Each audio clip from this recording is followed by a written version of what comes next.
अस्सलामुअलैकुम, कैसे हैं आप सब लोग? अल्लाह का शुक्र मैं बिल्कुल ठीक हूँ अल्हम्दुलिल्लाह। और अल्लाह से आप सब के लिए भी यही दुआ है कि आप सभी बिल्कुल ठीक खैर आफ़ियत से हों, महफूज हों। बस जी, आप सब से मैंने अपना हज का जो है वो मक्का की तरफ से जो कहानी थी मैंने वो सारी मैं अपने पिछले व्लॉग में मैं शेयर कर चुकी हूँ।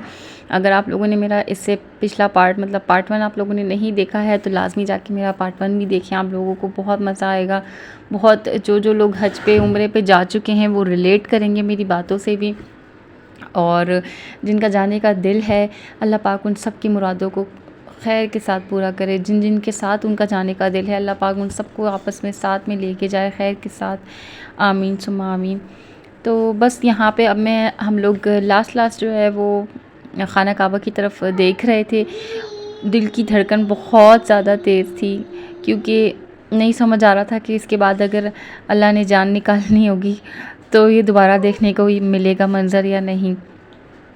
क्योंकि खाना काबा को ना आपको जो सच्ची मोहब्बत करता है ना अल्लाह से, और सच्ची बात यही है कि अल्लाह के घर जाता वो ये जो सच्ची मोहब्बत करता है, और अल्लाह पाक हम सब के दिलों में ना अपने लिए सिर्फ सच्ची मोहब्बत पैदा कर दे। तो खैर जो खाना काबा की तरफ देखने का मंज़र, जो खाना काबा का देखने की सच्चाई है ना वो इतनी खालिस है, इतनी बस मैं क्या बताऊँ आप लोगों को कि बस दिल नहीं भरता, दिल पलक नहीं झपकने का दिल नहीं करता। मंज़र ये वाला देखने से ना आपका दिल नहीं भरेगा।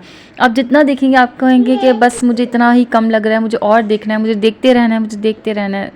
मेरे साथ भी कुछ ऐसा ही सीन था। तो बस हम लोग आखिरी देख रहे थे और ना उसके बाद हम अपना मॉर्निंग में जो है वो हमारी बस थी मदीना के लिए। बहुत ज़्यादा दिल भारी था, बहुत ज़्यादा दिल उदास था ये सोच के कि पता नहीं अब खाना काबा कब देखने को मिलेगा या मिलेगा भी या नहीं। बहुत ज़्यादा ना दिल में यही दिमाग में ना यही सोचें चल रही थी, और मैं अपनी अम्मी के लिए दुआएं कर रही थी क्योंकि मेरी अम्मी को ना खाना काबा देखने का बहुत ज़्यादा शौक़ था, बहुत ज़्यादा। तो बस हमारी मदीना की तरफ जो है वो रवाना हो चुकी थी। मक्का से मदीने का सफ़र जो है ना वो था तो 6 घंटे का, लेकिन हमारे बस वालों ने जो है ना उस सफ़र को 8 से 9 घंटे का बना दिया था। एक तो बस उन्होंने बहुत लेट स्टार्ट करी थी और उसके बाद पहुंचने में जो है ना काफ़ी टाइम लग गया हम लोगों को, क्योंकि वो बहुत आहिस्ता और कहते हैं ना कि वो सारी बस इसका एक साथ लेके चलने वाला इंतज़ार हो रहा था कि सब एक साथ चलेंगे और एक साथ ही वहाँ पे पहुँचने वाला सीन था। अच्छा, मदीना के होटल्स का ये सिस्टम था कि वहाँ जाके जो आपको पहले जो मक्का में कार्ड मिला होता है आपको ना, मदीने का होटल का कार्ड मिल जाता है, तो वो कार्ड शो करके ना आपको रूम अलॉट किए जाते हैं। मक्का में तो ये था ना कि हमारे रूम्स जो थे वो बुक्ड थे और वो हमें बस जाते ही हमें चाबी मिल गई थी, लेकिन यहाँ पे जो है ना वो आपको होटल जो है वो अपना कार्ड दिखा के तो अपने लिए रूम अलॉट करवाना पड़ता है। अब आप अगर ग्रुप के साथ बैठना चाहते हैं तो ग्रुप के साथ ले लें, लेकिन अगर आप अपनी फैमिली के साथ देखना चाहते हैं तो उतने बेड के हिसाब से आपको फैमिली के साथ मिल जाएगा। लेकिन ये कि कम से कम जो रूम्स में ना बेड होते हैं वो 3 से 4 लाजमी होते हैं। तो ये बात हमें जो है वो वहाँ जाके बहुत बाद में समझ आई, क्योंकि हमारे कार्ड जो ना वो हमारे ग्रुप मेंबरान ने ले लिए थे। उन्होंने कहा हम साथ का देखते हैं, साथ का देखते हैं, तो वो साथ के देखने के चक्कर में जो है वो उन्होंने 6 बेड्स वाला रूम जो है वो लिया। ये कुछ हद तक सही भी होती है, लेकिन ये उस हद तक सही होती है जब ग्रुप्स में ना आपकी बहुत ज़्यादा अंडरस्टैंडिंग हो जाए, बहुत ज़्यादा लोगों के साथ आपकी ना अच्छी वाली दोस्ती हो जाए, बहुत अच्छी वाली। तो मेरा एक्सपीरियंस ग्रुप के साथ तो इस तरह का नहीं था, लेकिन ये कि जितनी अच्छी बॉन्डिंग हमारी मक्का में थी ना, मदीना में आके हमारी सारी बॉन्डिंग का जो है ना वो ख़राबा हो गया, क्योंकि कुछ हो जाते हैं, कुछ मिसअंडरस्टैंडिंग इस तरह की हो जाती हैं कि फिर रास्ते भी अलग हो गए और आना जाना भी अलग हो गया। खैर चलेंगे, ये तो दीगर बातें, मैं क्या लेके बैठ गई। उसके बाद जो है ना वो हम लोग फ्रेश अप हुए, सब खाना वाना खाया। खाना हमारे लिए सर्व था, वही होटल क्या कहते हैं वही मेन्यू था हमारे लिए जो मक्का में था, वही हफ्ते भर का जो मेन्यू डिसाइडेड होता है ना वही मक्का में भी था, ओह सॉरी मदीना में भी था। अच्छा, मेन्यू में ना सबसे ज़्यादा मेरा फेवरेट जो था ना वो था कढ़ी चावल और दाल चावल। जिस दिन कढ़ी चावल और दाल चावल होते थे ना उस दिन मैं खाना पेट भर के खाती थी। अदरवाइज़ ये कि गोश्त में हींग होती थी, सब्जियों में वैसा टेस्ट नहीं होता, पता नहीं क्यों। लेकिन खाना वाना खा के हम लोग फिर नमाज़ के लिए निकल पड़े। आई थिंक ये ज़ोहर का टाइम है या असर का टाइम है, मुझे सही से याद नहीं। लेकिन ये कि फिर हम लोग नमाज़ के लिए निकल पड़े। हम थोड़ी सी विज़िट करते हुए जा रहे थे आसपास जो है ना, वो जिस डोर पे हमारा हमारा जो होटल था ना, वो हमारा डोर नंबर 311 पे था। तो 311 पे जो है ना, गेट नंबर 311 एंड 10 पे ये वाली शॉप्स जो है ना वो आपको नज़र आएंगी, और बाकी की मस्जिद भी जो है वो नज़र आएंगी। वो भी मैं अभी आप लोगों को साथ साथ दिखाती हूँ। तो अभी पहले तो हम लोग जो है ना वो मस्जिद नबवी की तरफ बढ़ रहे थे, और दिल की धड़कन इतनी ज़्यादा तेज़ थी, इतनी ज़्यादा कि मुझे ना यकीन नहीं आ रहा था। पहले खाना काबा देखने में भी यही सीन था मेरे साथ कि मुझे यकीन नहीं आ रहा था कि मैं वाकई खाना काबा के सामने हूँ, या मैं किसी ख्वाब में हूँ, या मैं किसी नींद में हूँ। मुझे ना लफ्ज़ नहीं मिल रहे थे बोलने के लिए, मेरी आँखें बंद नहीं हो रही थी झपकने के लिए, और बस देखने के लिए ना एक तड़प, एक बेचैनी थी। तो मस्जिद नबवी गुंबद, सब्ज़ गुंबद को देखने के लिए भी ना उतनी ही ज़्यादा बेचैनी थी, उतनी ही ज़्यादा तड़प थी। और इस तरीके से चलते जाते जो है ना, सीधे सीधे जो है वो वहाँ पे आगे औरतों का मस्जिद का सिलसिला है, और राइट पर जाकर जो है वो मर्दों का है। अच्छा, इस तरह से कुछ करके हमारा रूम हमें मिला था 6 बेड के साथ। तो और बहुत ही ज़्यादा कंजस्टेड हो गया था, बहुत ही ज़्यादा। हालांकि मक्का में भी हम यही 6 लेडीज़ जो हैं वो एक ही रूम में थे, लेकिन इतना खुला डुला रूम था। हालांकि इतना छोटे साइज़ में था, लेकिन वो फिर भी इतना खुला था, और ये बड़े साइज़ में था, लेकिन फिर भी बहुत ज़्यादा कंजस्टेड हो गया था। उसके बाद मैंने जो है वो अपॉइंटमेंट ली हुई थी अपनी रोज़ा रसूल की सलाम पेश करने के लिए। मेरी अपॉइंटमेंट थी, और ऑनलाइन से एप्लीकेशन से आपको जो है वो अपॉइंटमेंट मिल जाती है। तो बस आपको शो करनी होती है और आपको अंदर जाने देंगे। अच्छा, एक दफ़ा तो मैं अपॉइंटमेंट से गई थी, बाकी 2 दफ़ा जो है ना मैं धक्कम पेली से गई थी, क्योंकि मुझे जाना था लाजमी। तो बस मैं यहाँ पे ऊपर ऊपर ही वीडियोस बना रही हूँ ताकि किसी की शक्ल ना नज़र आए। उसके बाद अच्छा, मुझे ना मस्जिद के अंदर जाने की इजाज़त नहीं मिली, क्योंकि मेरे पास था न्यू बॉर्न बेबी, और बेबीज़ वैसे भी इजाज़त नहीं दे रहे थे जाने की ना, कितने भी साइज़ का हो। 6 साल से कम बच्चे को जो है वो बेबीज़ को अंदर जाने की इजाज़त नहीं थी। खैर, अंदर से मैं इस मस्जिद को नहीं देख सकी कि किस तरह से बैठ के क्या जगह है नमाज जो है वो जमात होने की। मैंने जब भी पढ़ी यहाँ बाहर मैदान में ही नमाज़ पढ़ी, और मैं अपना बच्चे को जो है वो ज़्यादा देर तक बाहर नहीं छोड़ सकती थी। मतलब ये कि किसी और के पास नहीं छोड़ सकती थी, क्योंकि वो किसी के पास भी नहीं रुकता। वो अभी भी रो रहा है जब मैं वॉइस ओवर कर रही हूँ दूसरे कमरे में बैठ के।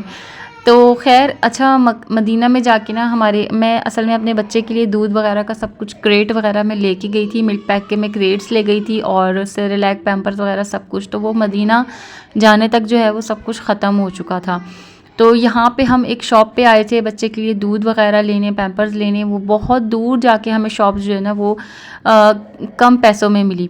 होटल के आसपास जितनी भी शॉप्स थी ना, वो सब कमाने के लिए बैठे हुए थे, और वो सब इतने इतने हाई रेट्स पे सारी चीज़ें हाजियों को प्रोवाइड कर रहे थे कि बहुत ज़्यादा गुस्सा आया। और उसके साथ साथ जो है वो हमें बिल्लियाँ नज़र आ गई थी, तो मैं उनके पास बैठ गई थी। और इस मार्केट की जो फ्रंट साइड है ना, वो यहाँ पे ये सारे ब्रांड्स हैं। ये टोटल जो है ना बहुत हाई रेट्स के ब्रांड्स हैं यहाँ पे। इसकी जो बैक साइड पे मार्केट है ना, वहाँ पे है सारी सस्ती चीज़ें, सस्ती शॉपिंग एरिया, सब कुछ वहाँ पे इस तरह से आपको मिल जाएगा इसके बैक साइड पे। लेकिन ये मैं आपको रास्ता नहीं समझा सकती, क्योंकि मैं अपने होटल से हम लोग बहुत दूर निकल के, बहुत पैदल दूर निकल के हम लोग गए थे ये सर्च करने के लिए कि हमें कोई अच्छी शॉप सस्ती वाली मिल जाए। तो बस उसके बाद जो है वो हमारी मदीना की सुबह भी खैर वाली आखिरी हो गई थी। तो बस हम लोग थोड़ी सी विजिटेशन कर रहे थे। हस्बैंड यहाँ पे मुझे मस्जिद दिखा रहे थे, मस्जिद गमामा। और यहाँ पे नफ़िल पढ़ने का सवाब इतना है कि आपने एक उम्रा मुकम्मल कर लिया हो, इतना इस मस्जिद में जो है वो 2 नफ़िल पढ़ने का सवाब है। फ्रंट जो है वो मर्दों की है, और बैक जो है ये औरतों की साइड है। ये वाली औरतों की साइड है, और उस पर राइट साइड पे जो फ्रंट है ना वो मर्दों की साइड है। ये सारे हमारे होटल्स हैं। यहाँ पे सारे हाजी जो हैं वो अतराफ़ में सारे हाजियों को जो है वो रखा हुआ था। सारे होटल्स हैं, ये दूर दूर तक आपको जो भी नज़र आ रहा है ना, ये सब होटल हैं। उसके बाद मैं मस्जिद गमामा के अंदर आ गई थी। अच्छा, आपको मैंने बीच में मस्जिद अबू बकर भी दिखाई है, वो मैं बोलना भूल गई, तो मैं लिख दूँगी इंशाल्लाह। तो ये है मस्जिद गमामा की अंदर की साइड। मैं ना बहुत एहतियात से बना रही थी कि किसी भी ख़वातीन का जो पर्दा है ना मेरी वजह से मजरू ना हो, इस वजह से मैं बहुत एहतियात से बना रही थी। खैर जी, बस यहाँ से भी हमारा अलविदाई सफ़र शुरू हो चुका था। इस वक्त भी धड़कन बहुत ज़्यादा तेज़ थी और इस वक्त तो सब जो है ना रोने वाले हो रहे थे कि किसी का भी दिल नहीं चाह रहा था यहाँ से निकल के जाने का, क्योंकि अभी भी आप लोग को बता रही हूँ ना, मेरे रोंगटे खड़े हो रहे हैं, क्योंकि बस ऐसा लग रहा था कि एक बहुत कोई अपना है जो कि दूर हो रहा है और पता नहीं मुलाकात होगी या नहीं होगी, दोबारा से हम आ पाएंगे या नहीं। अल्लाह से अच्छी उम्मीद है अल्लाह पाक मुझे मेरे बच्चों मेरे शौहर के साथ दोबारा लेके जाए इंशाल्लाह, आमीन सुम्मा आमीन। लेकिन ये वक्त ना बहुत भारी था, बहुत ज़्यादा भारी था। मैं अपने दिल को सिर्फ यही कह के मना रही थी कि इंशाल्लाह अब मैंने अपने बच्चों के साथ आना है, अपने शौहर के साथ, अपने बच्चों के साथ आना है। तो अलविदाई सलाम कहते हुए हम लोग सब जा रहे थे, अलविदाई सलाम बोलते हुए जा रहे थे, मुस्तकिल हम दुरूद पाक पढ़ते हुए जा रहे थे।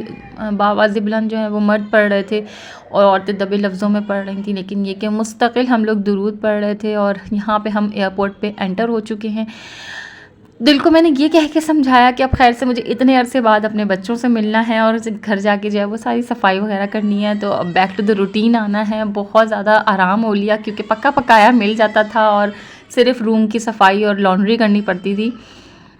तो अब जो है ना रूटीन में आना था, ज़िंदगी को वापस अपनी जगह पे लेके आना था और बहुत ज़्यादा सुख वाली आराम वाली ज़िंदगी जो है ना गुजार ली थी। ये हमारा एयरपोर्ट आ चुका था और एयरपोर्ट पे जाते हुए ना हमारे सारे ग्रुप के मेंबर्स जो है ना उन सब ने जो असल में हम लोग जाते हुए खाने पैक करा के ले गए थे, टिन पैक और पॉलीथीन पैक, ये सब इस तरह से हम पैकिंग करा के ले गए थे। तो काफ़ी हद तक जो है ना वो खाने बच गए थे। तो मर्द हजरात ने कहा कि उन खानों को जो है ना वो ज़ाया नहीं करना और उन खानों को जो है ना वो सेव करके रख लीजिए। 2-3 खाने जो है वो बच गए थे, बाकी सब हम लोगों ने निपटा लिए थे क्योंकि मिना से वापसी में जो है वो होटल में खाना नहीं मिलता था। तीन दिन तक आपको होटल में खाना नहीं मिलना था। तो वो खाना हमारा उस वक्त भी काम आया और फिर अब हम लोगों ने वो सारा खाना एयरपोर्ट के लिए रख लिया था। हम लोगों ने चेक इन करने के बाद जो है वो सारा खाना एयरपोर्ट के अंदर बैठ के खाया। उसके बाद हम लोग अब पाकिस्तान पहुंच चुके हैं। अस्सलाम वालेकुम पाकिस्तान। ये हमारा वापसी का जो है वो लगेजेस उतर रहे थे। ये हमारी पाकिस्तान की सुबह है जो मैं आपको दिखा रही हूँ अभी। दिल थोड़ा सा पुरसुकून हुआ, भारी भी था, लेकिन अब रूटीन के ब्लॉग आएंगे। अल्लाह हाफ़िज़, फ़ी अमानिल्लाह।